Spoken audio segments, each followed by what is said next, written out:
Fizemos um café da manhã com a turma e esse foi o resultado. Eu sou o professor Felipe e trouxe bolo. Meu nome é Zilma Albuquerque e para o nosso café da manhã eu trouxe um suco.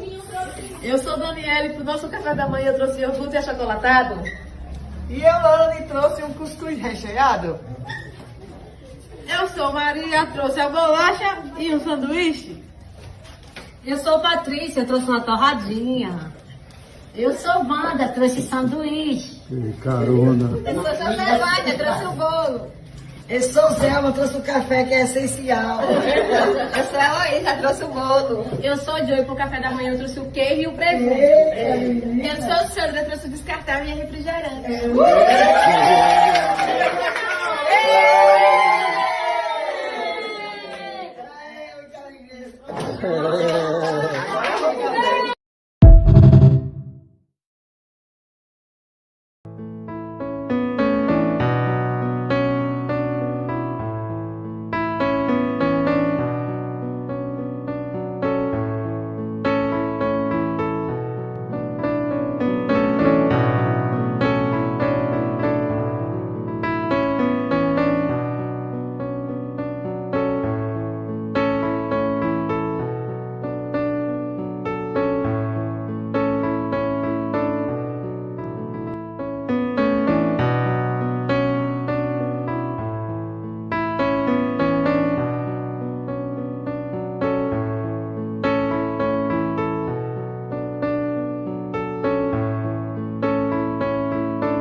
faixar?